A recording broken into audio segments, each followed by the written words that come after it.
নমস্কার প্রিয় ছাত্রছাত্রীরা, তোমরা যারা এবারে প্রাইমারি স্কুল বা হাই স্কুলেতে পড়াশোনা করছো, তোমাদের জন্য অত্যন্ত খুশির খবর। 22শে এপ্রিল অর্থাৎ সোমবার থেকে তোমাদের গ্রীষ্ম ছুটি পড়বে। ওকে, এই গ্রীষ্ম ছুটি কতদিন চলবে, তোমাদের স্কুল কবে খুলবে, সমস্ত কিছু এই ভিডিওর মধ্যে A to Z ইনফরমেশান আলোচনা করব। আমাদের মধ্যশিক্ষা পর্ষদ থেকে কী নোটিশটা জারি করেছেন সেটা আমরা দেখে নিই। প্রথম আমরা দেখব কি মধ্যশিক্ষা পর্ষদ থেকে কী বলেছে।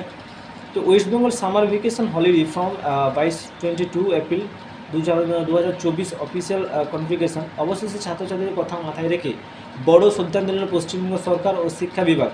আগামী 22শে এপ্রিল থেকেই পড়ে যাচ্ছে গরমের ছুটি। তীব্র প্রবাহের জোরে ছাত্রছাত্রীদের পাশাপাশি শিক্ষক শিক্ষিকা মহাশয়দেরও ভালোই ভোগান্তি হচ্ছিল। এর জন্যই শিক্ষক সংগঠনের তরফ থেকে মুখ্যমন্ত্রীর কাছে চিঠি পাঠানো হয়েছিল যে গ্রীষ্মের ছুটি এগিয়ে আনা হোক। অবশেষে সংবাদ মাধ্যমে যে বিষয়ে সম্মতি জানিয়েছেন, আগামী সপ্তাহ থেকেই ছুটি ঘোষণা করেছে পশ্চিমবঙ্গ সকল সরকারি গভর্নমেন্ট স্কুলগুলো, তার সঙ্গে সরকারের প্রসিদ্ধ প্রাথমিক জুনিয়র হাই স্কুলগুলিতে এবং উচ্চ বিদ্যালয়গুলিতেও এই বিজ্ঞপ্তি লাগু হবে। ঠিক আছে, এরপরে যেমন আজ সামার হলিডে ভ্যাকেশন অফিসিয়াল বিজ্ঞপ্তি কবে আসবে। কয়েকদিন আগেই মাত্র 12 দিনে বাড়িয়ে 6 মে থেকে শুরু হওয়ার কথা ছিল গরমের ছুটি, কিন্তু তীব্র গরমের কারণে ছুটির সময়কাল বাড়ানো আবার এগিয়ে আনা হয়েছে। ঠিক আছে, শিক্ষা দপ্তর তরফ থেকে সূত্রে খবর, আগামী কয়েকদিনের মধ্যে গরমের ছুটি নতুন বিজ্ঞপ্তি জানাবে।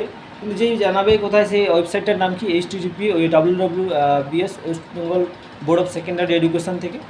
ঠিক আছে, পশ্চিমবঙ্গ মধ্যশিক্ষা পর্ষদের পোর্টালে প্রকাশ করা হবে। আমাদের তো সরকারি কথা বললাম, কিন্তু যে সমস্ত বেসরকারি স্কুলের এদের কি নির্দেশ দিয়েছে মধ্যশিক্ষা পর্ষদ থেকে আমরা দেখে নিই। বেসরকারি শিক্ষা প্রতিষ্ঠানগুলিকেও একটি ছুটি এগিয়ে নেওয়ার কথা অনুরোধ করা হয়েছে সরকারের তরফ থেকে। যে সরকারের নির্দেশে তাদের গরমের ছুটি এগিয়ে আনা হবে, তো ওটা অন্তিম সিদ্ধান্ত বেসরকারি শিক্ষা প্রতিষ্ঠানগুলি দেওয়া হবে।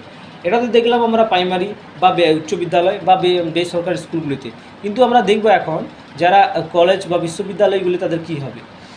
এখন শিক্ষামহল প্রশ্ন উঠেছে, কলেজ ও বিশ্ববিদ্যালয়ে ছাত্রছাত্রীদের কী হবে। স্কুলের ছাত্রদের রেহাই পেয়ে গেল, কলেজ ছাত্রদের জন্য কোনো আশা নেই।